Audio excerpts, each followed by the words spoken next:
ছোটোবেলা থেকেই পাবদা মাছটা আমার বড় প্রিয়, জানেন। আসলে ছোটোবেলায় তো সেভাবে মাছ খেতে পছন্দ করতাম না, মানে মাছের প্রতি ভালোবাসাটা তৈরি হয়েছে বড় হয়ে। কিন্তু এই যে ছোটোবেলাতে মাছ খেতে পছন্দ করতাম না, তখনও কিন্তু পাবদা মাছ খেতে বড় ভালো লাগতো। এবং আজকে মাছের যেই রেসিপিটা বানাবো সেটা যে আমি খুব বানাই তা নয়, আজকে অনেকদিন পরই বানাবো। এটা বেসিক্যালি আম্মার রেসিপি। আম্মা মানে আমার ঠাকুমা। তো ছোটোবেলায় আমি এটা খেতে এত পছন্দ করতাম এবং মাঝে মাঝেই আম্মাকে বলতাম এটা বানানোর জন্য। কিন্তু মজাটা হচ্ছে যে রেসিপিটা কিন্তু আমার কাছ থেকে শুনে রাখা হয়নি, কারণ তখন তো আর ভাবিনি যে কোনো দিন এরকম রান্নার চ্যানেল হবে, সেখানে নিজে ভিডিও শ্যুট করে আপলোড করব। তো যদি জানতাম তাহলে হয়তো শুনে রাখতাম। তো এখন তো আর সেটা জানার উপায় নেই, কারণ সে মানুষ তো আর পৃথিবীতে নেই।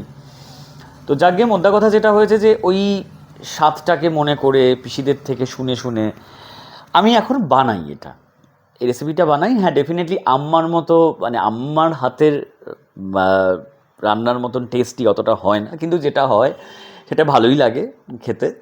আশা করি আপনাদেরও ভালো লাগবে। খুব কম সময়ে, খুব কম উপকরণে দারুণ টেস্টি একটা রান্না।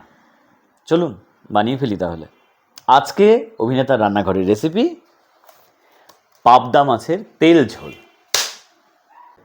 পাবদা মাছের তেল ঝোল বানানোর জন্য কী কী জিনিস দরকার আসুন দেখে নিই। আমি এখানে 7খানা পাবদা মাছ নিয়ে নিয়েছি, মাঝারি সাইজের। মাছগুলোকে ভালো করে ধুয়ে নিয়েছি।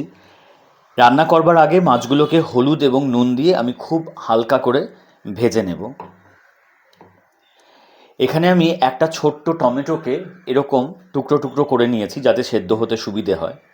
নিয়েছি 5খানা কাঁচা লঙ্কা, আপনারা চাইলে কাঁচা লঙ্কা কমও দিতে পারেন। 1 চিমটে সাদা জিরে, আর এখানে 3টে এলাচকে আমি এভাবে গুঁড়ো করে নিয়েছি ফোড়নে দেওয়ার জন্যে। এলাচ এবং সাদা জিরেটা আমি ফোড়নে দেব। এখানে আছে 1/2 কাপ সর্ষের তেল। সর্ষের তেল এখানে একটু বেশিই লাগে, আপনারা বুঝতেই পারছেন যে এটা যেহেতু তেল ঝোল, সেই জন্য সর্ষের তেলটা একটু বেশিই লাগবে। এখানে 1/2 কাপ পরিমাণ জল রয়েছে, জলটা আমাদের দিতে হবে। আর এইখানে মশলা রয়েছে, এই দেখুন, এখানে আমি সাদা জিরে এবং শুকনো লঙ্কাকে এভাবে বেটে নিয়েছি। আমি এটা রান্নার সময় বলে দেব যে কতটা আমাদের মশলা লাগবে। আছে হলুদ। হলুদ আমাদের এখানে 1 চামচ মতো লাগবে, 1 চা চামচ মতো হলুদ আমাদের লাগবে। আছে নুন। নুন আমরা স্বাদ মতো দেব। চলুন এবার আমরা পাবদা মাছগুলোকে হালকা করে ভেজে নিই। পাবদা মাছগুলোকে ভাজবার জন্য আমি প্রথমে একটা ননস্টিকের এরকম পাত্র নিয়ে সেটাকে খুব ভালোভাবে গ্যাসের ওপর বসিয়ে গরম করে নিয়েছি। এবার আমি তেল দিয়ে দিলাম এর মধ্যে এবং তেলটাকে খুব ভালো করে গরম করে নেব। দেখুন তেল একদম গরম হয়ে গেছে। এবার আমরা এর মধ্যে মাছগুলোকে ভেজে নেব। মাথায় রাখতে হবে যে মাছগুলোকে আমরা খুব হালকা করে ভাজবো।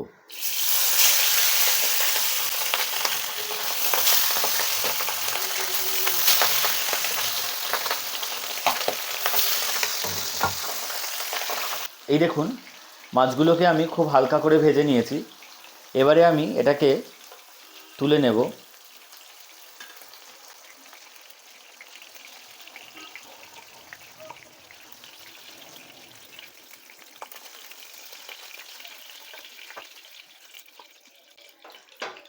সিমিলারভাবে আমি বাকি মাছগুলোকেও ভেজে নেব।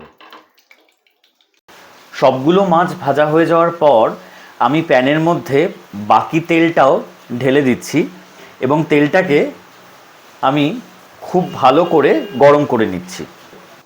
এই দেখুন, তেলটা খুব ভালো করে গরম হয়ে গেছে। এবারে আমি এই গরম তেলের মধ্যে প্রথমে দিয়ে দিচ্ছি সাদা জিরে, তারপরে দিচ্ছি থেতো করে রাখা এলাচগুলো,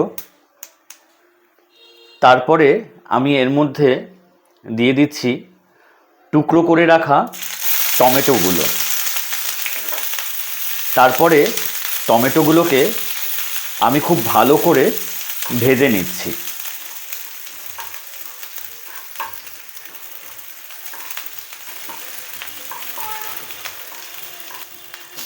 টমেটোগুলো ভাজা হয়ে গেলে আমি এর মধ্যে দিয়ে দেব জিরে শুকনো লঙ্কা বাটা। আমি এর মধ্যে 2 চা চামচ জিরে শুকনো লঙ্কা বাটা দিয়ে দিলাম।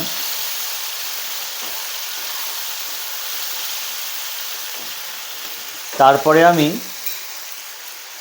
এর মধ্যে দেব হাফ চা চামচ হলুদ আর দেব হাফ চা চামচ নুন। এবার আমি খুব ভালো করে মশলাটাকে কষিয়ে নেব।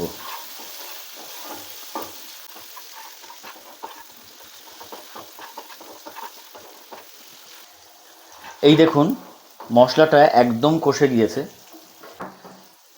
এবারে আমি এর মধ্যে দিয়ে দিচ্ছি হাফ কাপ জল।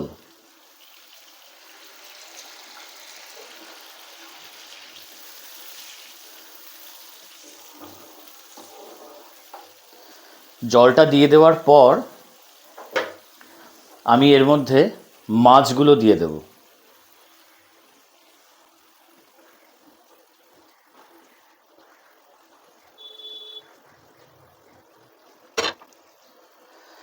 তারপরে আমি এর ওপর থেকে কাঁচা লঙ্কাগুলো ছড়িয়ে দিয়ে মাছটাকে ঢেকে দেব 10 মিনিটের জন্য। 10 মিনিট পরে আমি ঢাকাটা খুলে নিলাম।